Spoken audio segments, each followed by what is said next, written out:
नमस्कार दोस्तों। आज की जो वीडियो है वो है कि आईबीएस में ये सारे लक्षण तो दिखते हैं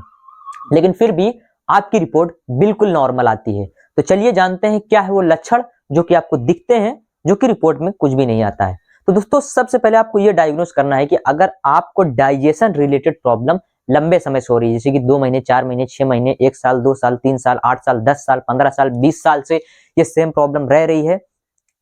प्रॉब्लम क्या रह रही है कि आपको या तो कॉन्स्टिपेशन की लगातार प्रॉब्लम रही है, 4 बार, 6 बार, 8 बार मोशन के लिए आप सुबह से शाम तक जाते हो, या फिर आपको एक ही बार मोशन आता है लेकिन खुल के पेट साफ नहीं होता है, या फिर आपको जो मोशन आता है वो बिल्कुल ढीला आता है, पतला आता है, या फिर कभी कभी जो खाते हो वो सब भी उस मोशन में दिखता है, मतलब यूडीएफ की प्रॉब्लम रहती है। साथ ही साथ gas, acidity, bloating, anxiety, depression, weight loss होना, काफी ज्यादा वेट कम हो जाना, हमेशा पेट के बारे में सोचते रहना, हर वक्त उलझन घबराहट में रहना, किसी काम में बिल्कुल मन ना लगना और हर वक्त घर पे ही बैठे रहना, ये सारे के सारे सिम्टम इरिटेबल बाउल सिंड्रोम के हैं। अब कुछ कुछ लोग जो है मेडिकल साइंस में भी अलग अलग तरीके से आईबीएस को कई पार्ट में बांट दिया गया है, और कुछ कुछ हम जैसे जो भी अल्टरनेट थेरेपिस्ट हैं उनके अकॉर्डिंग भी इसको 3-4 पार्ट में बांट दिया गया है। अगर आप सुबह से शाम तक 2 बार, 3 बार या फिर 1 बार भी मोशन के लिए जाते हो लेकिन पेट खुलकर साफ नहीं होता है, या फिर थोड़ा बहुत मोशन हार्ड आता है, या फिर थोड़ा थोड़ा क्वांटिटी में आता है, तो इसको हम लोग इरिटेबल बाउल सिंड्रोम, कॉन्स्टिपेशन की श्रेणी में रखते हैं। इसमें लोगों को एंजाइटी, डिप्रेशन, ब्लोटिंग और किसी काम में मन ना लगना, हर वक्त उलझन बने रहना, वेट काफी ज्यादा लॉस होना, इस तरह के सिम्टम आते हैं। इसको आईबीएस-सी बोलते हैं। दूसरा है इरिटेबल बाउल सिंड्रोम डायरिया, जिसको आईबीएस-डी बोलते हैं। आईबीएस-डी के लक्षण में ऐसा है कि मोशन जो आता है आपका बिल्कुल पतला आता है, ढीला आता है, लेकिन आप सुबह से शाम तक 4 से 6 बार, 8 बार, 10 बार भी मोशन के लिए जाते हो। इसमें वो सारे सिम्टम सेम कॉमन है, जिससे कि ज्यादा गैस बनना, एसिडिटी बनना, वेट काफी ज्यादा लॉस होना, डिप्रेशन बने रहना, एंजाइटी बने रहना, साथ ही साथ किसी काम में मन न लगना, हर वक्त उलझन बेचैनी में रहना। अगर आप कहीं बाहर जाने के लिए सोचते हो तो आपको बाहर जाने से भी डर लगता है कि कहीं आपको मोशन ना जाए। तो इस तरह के जितने सिम्टम है ये इरिटेबल बाउल सिंड्रोम डायरिया के कैटेगरी में आता है, आईबीएस डी के कैटेगरी में आता है। इसी के साथ साथ आईबीएस मिक्स की प्रॉब्लम होती है, जिनमें लोगों को 7 दिन बिल्कुल मोशन पतला आएगा तो 7 दिन कॉन्स्टिपेशन क्रोनिक बन के आएगा।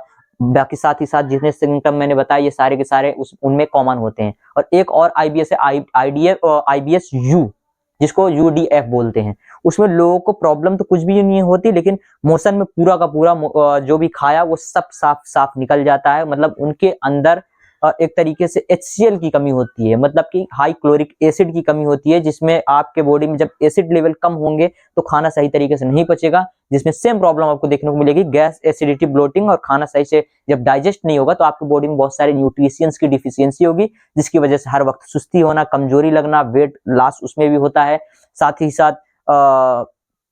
किसी काम में मन न लगने की दिक्कत और वही उलझन घबराहट, ये सारे सिम्टम उसमें भी दिखते हैं। लेकिन हम जो इलाज करते हैं इसको हम लोग अपने अल्टरनेट थेरेपी के थ्रू ही करते हैं, जिसमें हम आपको योगा, स्ट्रेचिंग्स वगैरह देते हैं, आपको कुछ आईबीएस केयर जूस जैसे कुछ सप्लीमेंट प्रोवाइड करते हैं, आपके डेली रूटीन में हम लोग बदलाव करते हैं, और मंथली वाइज ट्रीटमेंट आपको हम फॉलो करते हैं। पहले महीने में हम IBS part 1 recovery for first month देते हैं, जिसमें वो कंप्लीट आपको 1 महीना फॉलो करना होता है। 1 महीना फॉलो करने के बाद सेम डेट को, जिस डेट को आपने ट्रीटमेंट स्टार्ट किया उसके अगले दिन हम आपसे पूछते हैं, मतलब कि आज मान लीजिए 5 तारीख है तो 5 तारीख को आपने ट्रीटमेंट स्टार्ट किया, 5 जनवरी को स्टार्ट किया, तो 5 फरवरी तक जो मैंने पार्ट 1 आपको फॉलो करने के लिए दिया है और ट्रीटमेंट, उसको फॉलो करके फिर मुझे 5 फरवरी को बताना होता है। उसमें फिर मैं देखता हूँ कि कितना ज्यादा आपके अंदर चेंजेस आया, तो उसी के आधार पर मैं पार्ट 2 देता हूँ। जो भी सिम्टम आप बताते हो, जो भी प्रॉब्लम बची होती है, फिर उसके आधार पर पार्ट 2 देता हूँ। फिर उसको आपको 5 मार्च तक फॉलो करना पड़ेगा। फिर 5 मार्च को अगेन हम आपसे कॉन्टेक्ट करेंगे, आपसे पूछेंगे कि इन 2 महीनों में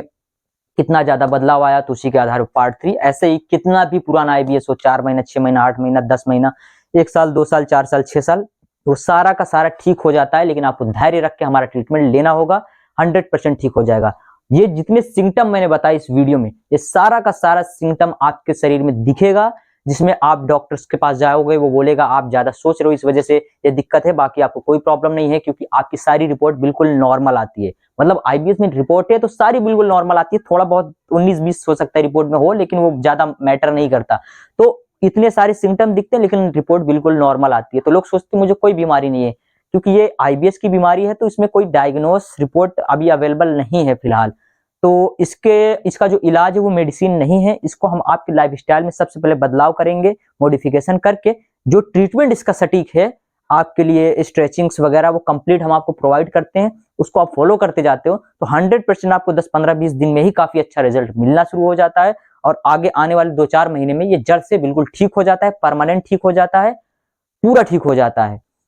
तो मरीज जो ये वीडियो नहीं देख रहे हैं उनको, नए मरीजों को मैं यही सजेस्ट करना चाहता हूं कि आप YouTube पे मेरा चैनल खोल के वीडियो सेक्शन में जाकर सारी की सारी वीडियोस देख जाइए, आपको खुद सब कुछ क्लियर हो जाएगा और आपको काफी हेल्प मिलेगी आपके IBS से रिकवर करने के लिए। ठीक है, तो मैं उम्मीद करता हूं कि ये वीडियो कंप्लीट पसंद आया होगा। इस वीडियो को ज्यादा से ज्यादा लोगों को शेयर करिए, वीडियो को लाइक करिए, चैनल को सब्सक्राइब करिए और किन मुद्दों पर वीडियोस देखना चाहते हो आप मुझे कमेंट सेक्शन में अपनी राय जरूर दीजिए, हम जरूर उस मुद्दे पर वीडियोस बनाएंगे। चैनल को जरूर सब्सक्राइब कर लीजिए, जितने नए लोग आ रहे हो चैनल को सब्सक्राइब कर लो, क्योंकि आगे आने वाले 4 से 6 महीने हम आपसे कनेक्टेड रहने वाले हैं और हम आपके IBS से रिकवर